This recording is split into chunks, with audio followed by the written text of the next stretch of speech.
বারাণসী ভ্রমণের একটা অন্যতম দর্শনীয় স্থান হলো ঘাটের গঙ্গা আরতি দর্শন। আর কথিত আছে এই গঙ্গা আরতি দর্শন না করলে বেনারস ভ্রমণ নাকি সার্থকই হয় না। তাই আজকের ভিডিওতে রইল আশি ঘাটের আরতি দর্শন। এছাড়া আরও জনপ্রিয় ঘাট রয়েছে দশাশ্বমেধ ঘাট এবং মণিকর্ণিকা ঘাট। আমরা মোটামুটি 4:30টার মধ্যে আশি ঘাটে পৌঁছে যাই। এবার এখানে মোটামুটি দেখো প্রিপারেশন চলছে আরতির, সমস্ত জিনিসপত্র এখানে ধুয়ে পরিষ্কার করে সাজিয়ে রাখা হচ্ছে। আর এদিকে সিঁড়ির এখানে সব বসার জন্য, দর্শকদের বসার জন্য ব্যবস্থা করা হচ্ছে। তো যেহেতু আমরা বিকেল পৌঁছাই, তো বিকেলবেলা আমরা নৌকা ভ্রমণে বেরিয়ে পড়ি। এখানে বেনারসে 84টা ঘাট রয়েছে, আর আমাদেরকে মোটামুটি 40 মিনিট সময় দিয়েছিল নৌকা ভ্রমণের জন্য। আমাদেরকে 40 মিনিটের মধ্যে আমাদেরকে সমস্ত ঘাটগুলো ঘুরিয়ে, মানে এখানকার ফেমাস ঘাটগুলো ঘুরিয়ে এনে পৌঁছে দেয় আবার সেই 80 ঘাটে।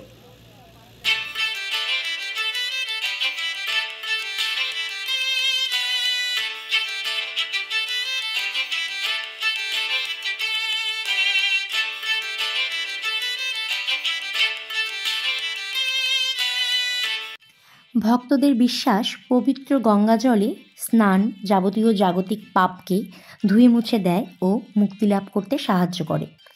ঘাটের ভিড় এড়িয়ে সারা জীবনের স্মরণীয় অভিজ্ঞতা পেতে চাইলে কাকভোরে পৌঁছে যেতেই পারো এই ঘাটে। গঙ্গায় সকালের নৌকা বাইচ এবং সন্ধ্যায় দশাশ্বমেধ ঘাট বা 80 ঘাটের দর্শনীয় আরতি যদি না দেখা হয় তাহলে সত্যি বারাণসী ভ্রমণ কিন্তু একদমই সার্থক হয় না।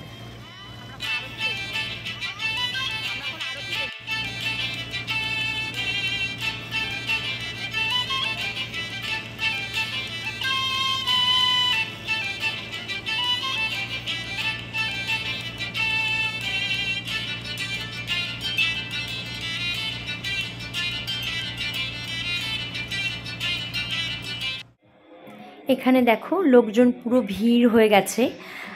আরতি এখনই শুরু হবে, আর কিছুক্ষণের মধ্যে শুরু হবে আরতি। এর জন্য চারপাশ কিন্তু একদম ভিড়ে জমে গেছে। আর এই 80 ঘাটে আরেকটা স্পেশাল ব্যাপার কি বলতো, এখানে 2 জায়গায় কিন্তু আরতি হয়।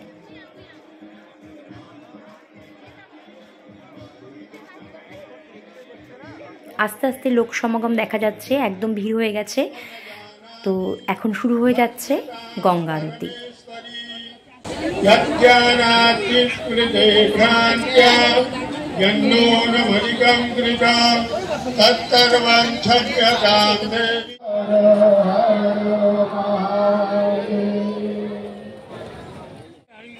प्रेम भाव से जोड़कर तालियों के साथ दो एक नाम संकीर्तन करें।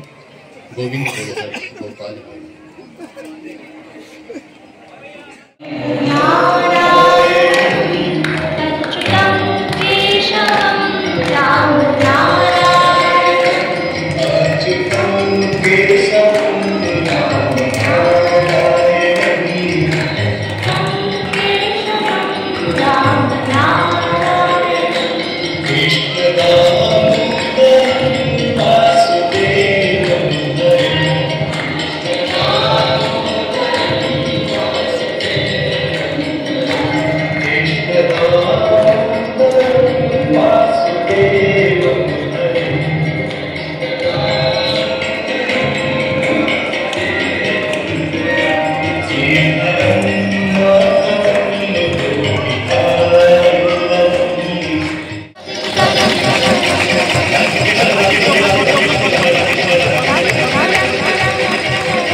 है।